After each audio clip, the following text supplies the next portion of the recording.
It's Child Protection Week from 31 May to 7 June 2020 with the theme, Let Us All Protect Children During COVID-19 and Beyond.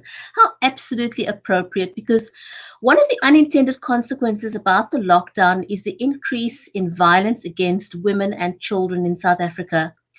Don't go away, because when we come back, we're going to be talking to Dr. Shanaaz Matthews. She's the director of the Children's Institute at the University of Cape Town.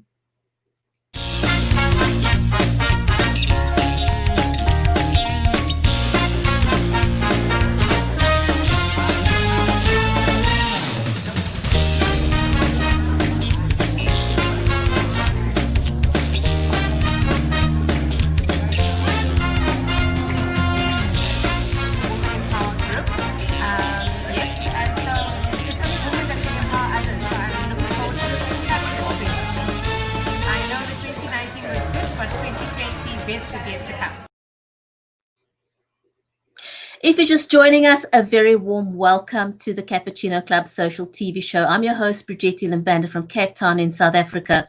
The unintended consequences of COVID-19 has not escaped the vulnerable children and women in South Africa. And we're delighted today to have as our guest, Dr. Shanaaz Matthews. She's the director of the Children's Institute at the University of Cape Town. Women and children is something that's very close to our hearts. And so warm welcome to my co-host, Viola. Viola, I think as an introduction, tell us a little bit, our audience about the mission statement of the Cappuccino Club, because I think, it ties in so well with the reason why we want to endorse Children's Week. Yeah, so Cappuccino Club, I started it about 9-10 years ago, and it was really just out of sheer desperation because I just had my son and I was just really tired of discussing nappies and formula, and I needed to have my sisters around me and just have a conversation, just an adult conversation about life. And got a few of the ladies that I knew together in my network, and this thing, it sort of started as a social club and automatically, or I think just more organically morphed into something a lot more. So what the Cappuccino Club's really about is supporting ladies from various walks of life. Sometimes you find yourself employed, sometimes you find yourself unemployed, sometimes you find yourself employed formally in the formal corporate sector, but you want to start thinking about entrepreneurship. And the Cappuccino Club's really about that. It's about helping you find a job when you're ready to go into the formal sector. It's about encouraging you to become an entrepreneur and sharing experiences. So we have a WhatsApp group, and then of course we have the Cappuccino Club TV, social TV, which goes live 6 days a week. And we're always very excited about having conversations. And I'm very excited about speaking to Dr. Matthews. I think the whole, the concern that we have always expressed on our show has been around women who are caught up in, just the unintended consequences of COVID. And then, of course, their kids as well. And most of the women who are part of the Cappuccino Club are moms and are very proud of that role that they have and are fiercely protective of their kids. And, I know that a lot of them would love to know a little bit more about what's going on with other moms and their kids. Absolutely. And now, before we introduce Dr. Matthews, I want to say a very warm welcome to our audience on Facebook, on LinkedIn, on YouTube, on Periscope, on Twitter. Great to have you all here. And I can see Keenan has already commented on LinkedIn. Welcome to the show, Keenan. So Dr. Matthews holds a PhD in public health and is the director of the Children's Institute and professor in the Faculty of Health Sciences at the University of Cape Town. Her research interests include intersections of violence against women and children, as well as pathways to violent masculinities, using both qualitative and quantitative approaches. She has a particular focus on understanding gaps in the child protection system and alternative models of treating trauma in low-resource settings. And in today's conversation, we're going to focus on protecting children from violence and its intersections with women, violence against women. So let's invite Dr. Matthews to the show, shall we?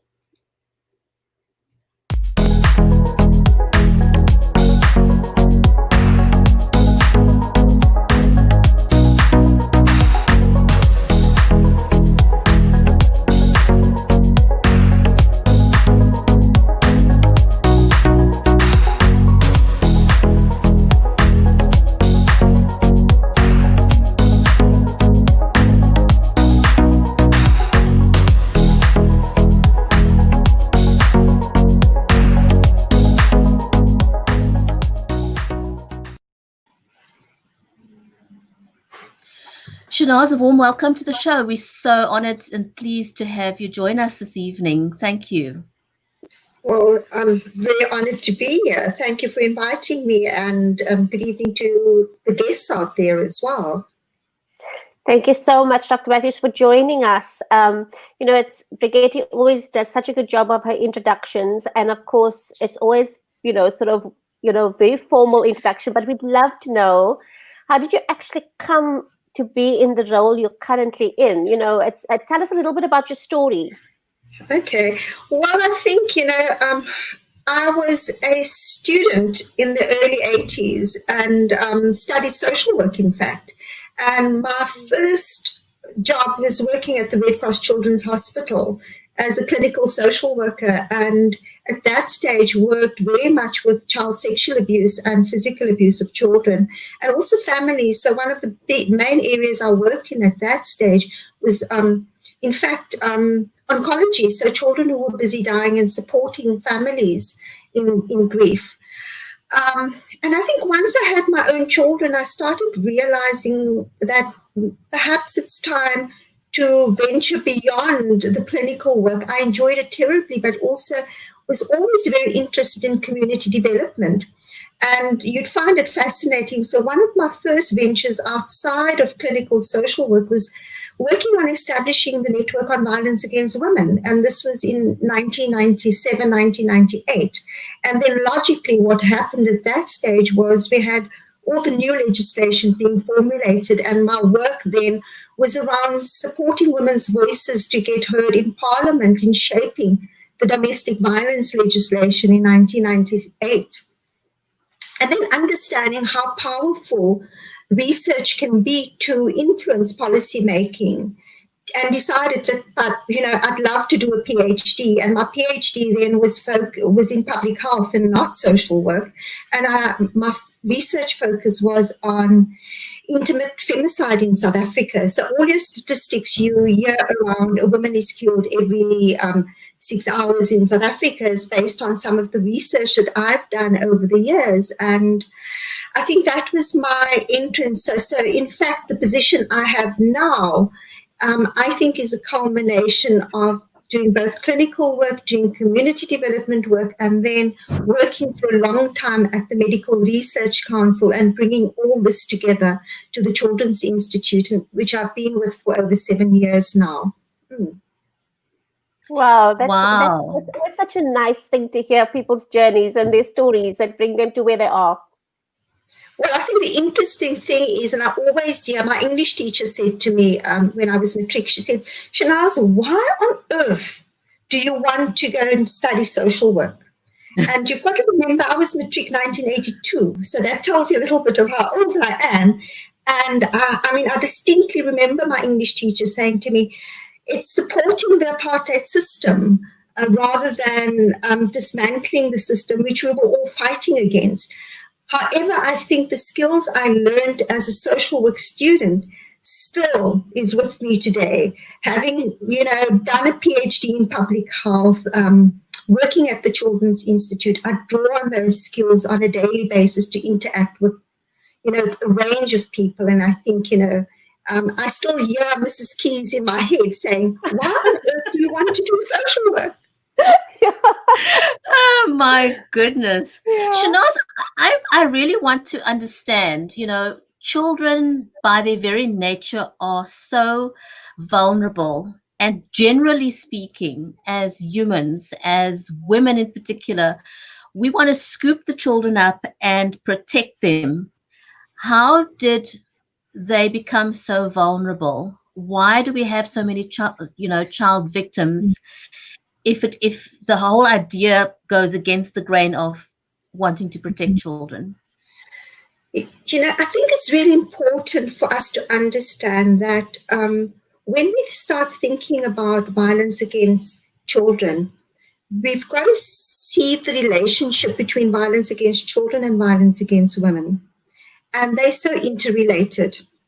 And as you said, that a number of your viewers are in fact women. And I want to raise this because I think it's really critical that we understand that if we can't see these two problems, they're so interlinked, and they share very common social norms. And what I mean by that is, so if you think about positions of women in society, you know, our patriarchal society place women in certain positions, and similarly, children also hold positions in society that allow them to be not to be heard, allow them to be taken advantage of. So children are taught to listen, and they're taught to act on instruction rather than to be asking questions, to be engaging. And I think, it's really important that we've got to think about how children are raised and their position within society that facilitate them then to be victims of abuse and violence. Wow. Well, I've never thought of it like that. I have a 10-year-old. He's going to be 11 in a few days' time. He doesn't fit into that category. He questions and he gives me grief all the time. But one of the things we've been quite clear on, Shanaaz, in our discussions is that there seems to be a very distinct difference between the world of privilege and in the world of, sort of the Cape Flats and the townships. We, very seldom, we may have been brought up and raised in those spaces, but we've now, due to just being completely blessed and we now moved out of that space. But I think it's so distinct, and I constantly try and just draw our viewers' attention to that as well. So, from the work that you are doing and the experience that you have, how has this lockdown actually affected the majority of our children in South Africa? I think it's really important that we realize the majority of South Africa's children, in fact, 60% of South Africa's children live in poverty. So what you're describing, Wow. that obviously there are children that are privileged, but the majority of our children live in overcrowded spaces where financially parents are struggling, where we're not sure where the next meal's coming from. So imagine what lockdown has done. Lockdown has meant that most of these families have not had an income, were dependent on food. So food insecurity is a huge problem. We've seen this. Stress levels have increased within families. We also know that lockdown meant that movement was restricted.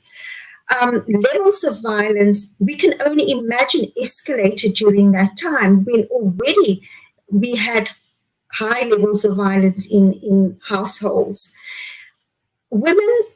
Normally, women would go to family or friends to seek refuge or to talk about what their experiences are. But lockdown meant that actually very few had the support mechanisms that we normally would be using. So in fact, the unintended consequences of lockdown has been that many women and children were locked and trapped in very violent households.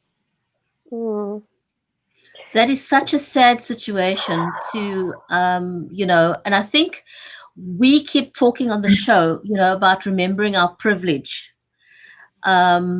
Because, we may have other escape mechanisms, but for these vulnerable children living on the Cape Flats, it's a very different kind of scenario. And, our hearts just go out to them. What kind of advice could you give us if somebody that's watching the show wants to reach out and help a victim of abuse? In what practical ways can we help? I think it's really important. And I do think that as a society and as a community, we're aware of households that's struggling. We're aware where relatives or sisters or whoever is in relationships that's really, really challenging and where there is conflict. I think it's critical that we reach out, even if it's just maintaining telephonic contact with the person and checking in. There are support mechanisms. So in fact, what we have seen is that shelters geared up to take more women into shelters during this period. Yet there's been, what we are hearing from shelters and organizations like Rape Crisis is that they haven't seen an influx of women coming to their services. But we also got to remember we've only now moved to alert level 3, where it makes it easier for women and children to be moving. Previously, it was incredibly difficult to move beyond the area that you're living in. So my advice is maintain contact with your colleagues, with your friends, particularly those you know who are in difficult relationships. And the same goes for teachers. There are some teachers that have been keeping in contact with their students, and that's often your teachers are important support mechanism for children. And if teachers are reaching out to their pupils, it's one way for the children to be saying, I'm struggling, difficulties at home. We also know that social work services were severely curtailed, particularly in lockdown, when we were in alert level 5, where they were mainly only doing emergency services. So routine services were also not happening in communities. So in fact, what we were seeing is that the ability to reach out was not there also. Oh. Yeah. So it's just been really taxing, because we've you sort of hear stories around the fact that kids who are not allowed to go to school now, school was the one place they got a meal. They definitely got a good balanced meal. You also know that at school, kids could sort of escape the violence the cycle of violence, just even if it was for those 6 or 8 hours. And now suddenly, with lockdown, all of that's reversed. You're sort of stuck in a short space. And I'm sure you constantly are hearing very distressing stories about kids, and sometimes just unbelievable stories, but also stories that talk about the tenacity of children. How do you cope with all of that? I mean, how do you cope just emotionally and mentally? I watch one movie and I'm ready to just start bawling my eyes out. How do you cope, Shanaaz? How do you deal with that? I do think, Viola, it is based on the training I've had. And I think, as social workers, we were trained to deal with very difficult situations. But the important thing was that we also had good support mechanisms, and learned that one has to rely on support mechanisms, because vicarious trauma is a real danger for anyone in the helping profession. And one has to recognize that it is important for you to take care of your own mental health. Because if you don't, the stress is going to come out in your own personal relationships. You're going to be not able to deal with stresses in your own relationship with your own children. And therefore, it's critical for anyone that's working in the kind of, helping profession, that you understand the importance of getting good supervision, or getting a good mentor that you can talk through some of these really difficult things you've got to deal with. Yeah. So Shanaaz, you used a very interesting term, vicarious trauma. Do you want to just define that for some of our viewers who may not be familiar with that term? It's a term that we use, and I think it's really important. So if you're working in a, say, trauma unit on a daily basis, and you see trauma coming in, you actually internalize a lot of what you're working with on a daily basis. And in fact, you could be then yourself having trauma responses. And I think that's really important, that one has to bear in mind that you've got to be supporting your own staff. If you're working in that kind of environment on a daily basis, you've got to be thinking about how you provide care for the caregivers, in fact. Yeah. That's a very, very important point, and I think one that is often overlooked. So with it being Child Protection Week until the 7th of June, what initiatives are there currently in place that viewers could tie into, and where they could, benefit from the learning, or be, assist? What initiatives are there? With lockdown and with social distancing, a lot of what was normally happening was that there would be programs out there. Most of the programs now are happening online. So, for instance, and I'm not sure whether your viewers are familiar, but so Jelly Beans, an organization in the Western Cape, and dealing with child sexual abuse and traumatized children, they've got a program, in fact, a webcast, and what we could make available is some of the activities that's happening. And I think it's really important that viewers connect with some of the, the various programs that's happening, although it's not in the same format that it used to be, where you could go to a meeting, or most of it has moved online. Yeah. I really just think that, everybody is moving that way, and we on the show speak often about sort of pivoting, and how you could actually just change the way we have to change the way we do things without compromising on how effective we are, and how we are managing to do things. And I know that, Brigitte, I'm not sure what some of the comments were that are coming through, but they seem to be quite interesting and pertinent. Yes, absolutely. Chanel is saying, I'll put a comment back on screen there. She's saying, when in the helping profession, supervision is key. It's a great space for you in which to debrief.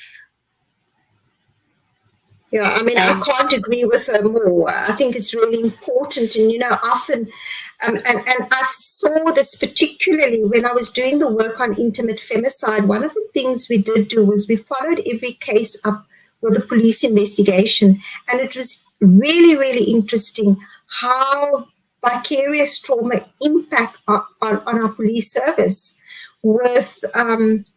just, when you hear and you talk to them and the numbing that comes through, because that's their coping mechanism, that you can't be dealing with these difficult cases because you've got to, you've got to and find ways to deal with it internally. So that whole supervision and debriefing is such an important part, I guess, of being able to support the staff that work in situations like this. Shanaaz, let me ask something. In terms of this relationship between women and kids, it's such an important relationship.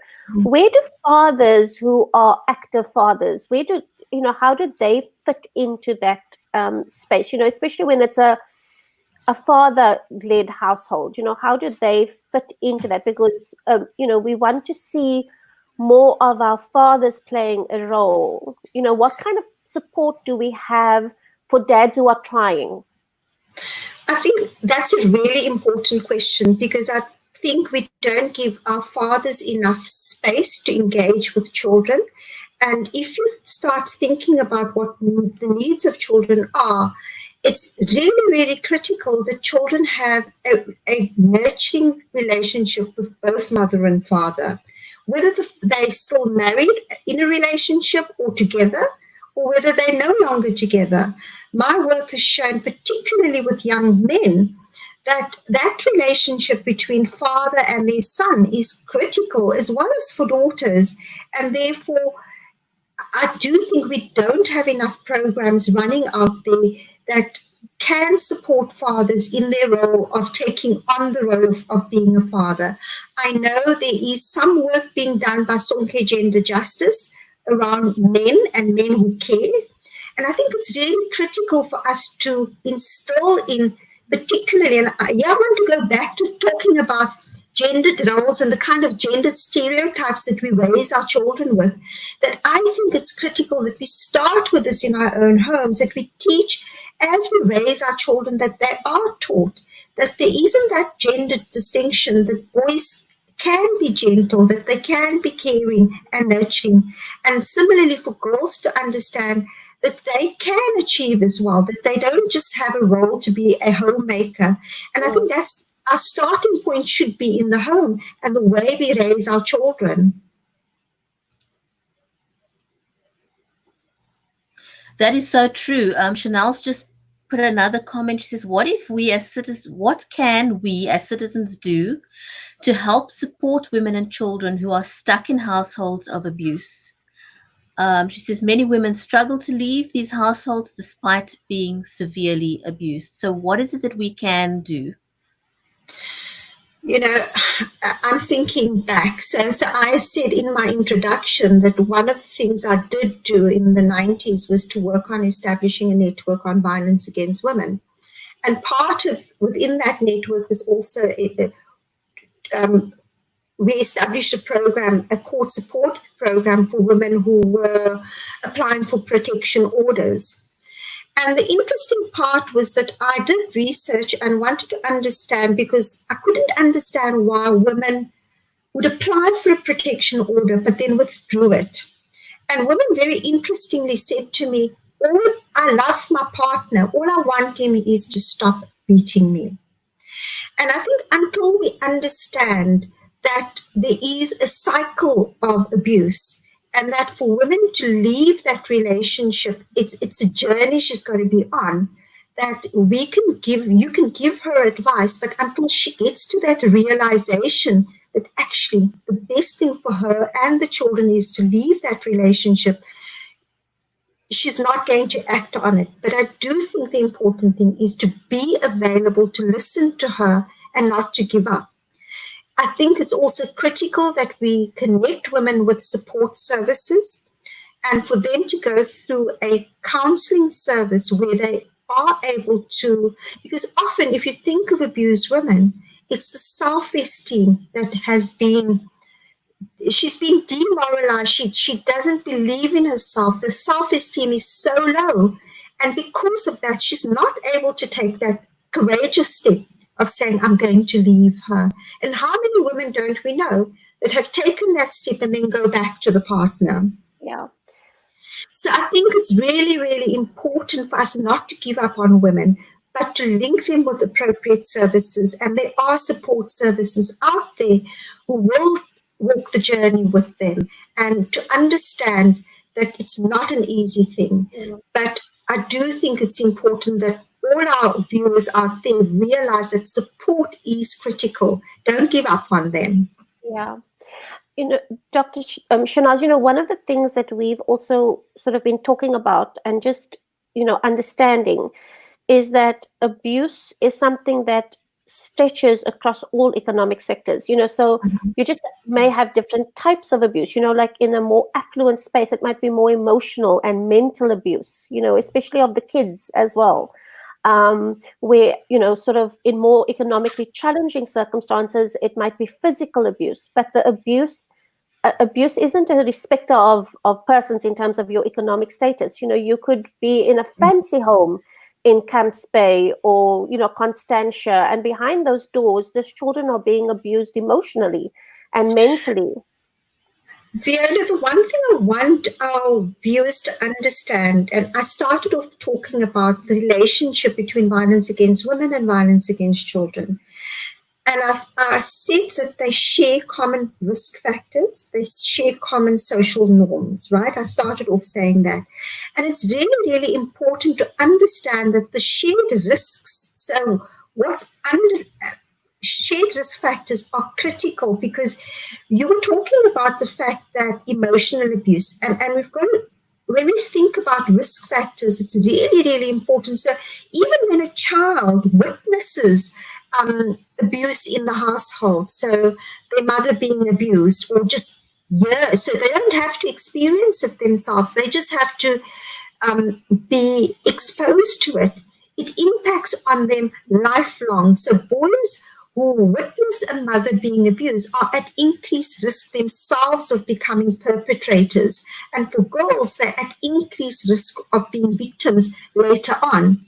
And I think that's really, really important, because if we start understanding these interconnections, one also sees the importance of then stopping the violence early on and intervening early before children are themselves experiencing it. Because we also know with young children, once they experience violence in the home or being exposed to it, they're at increased risk of experiencing violence in later life as well.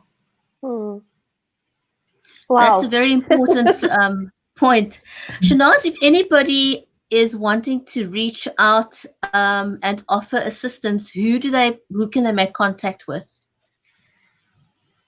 If you're saying they're wanting to offer assistance, if they're wanting to, in what way, Brigitte? If anybody wants to sort of make a donation, of sorts to contribute towards the care of vulnerable women and children, is there a vehicle for them to donate to? They can make contact with me via email, and I can link them with different places. So there is funds that they can make donations to. So I can link, we can leave my email address and they can link up. There's also still the Network on Violence Against Women still operates in the Western Cape, and they're based at the Saartjie Bartman Centre in Athlone. So that's also a good place to start because they've got a shelter there as well. So, they're always in need of funds, also in need of any kind of assistance that, volunteers or any form of assistance you can provide. Shanaaz, thank you so much. It was so interesting chatting to you. I know that there's a lot of positive stuff happening with kids as well. Like Chanel, I know that she works with the Museum for Childhood, or the Childhood Museum, and she's, just talking about the memories of, we've got to give our kids positive memories of their childhoods and so on. So I know that a lot of the hard work, and just from us at the Cappuccino Club, to thank you very much and the whole network for the amazing work that you are doing with our kids and our future, because that's really what it's about. It's the future of this country and the state of our homes and our families, in the next few generations. So thank you for the hard work. Thank you for having me. And take care of yourself. Thanks. Thank you for joining us, everyone, and we will leave Dr. Matthews' email address in the comments so that you could reach out to her if you are able to offer assistance. Thank you for joining us, and we'll be back again tomorrow. Have a great evening and stay safe, everyone. Thank you, guys. Bye-bye. Bye.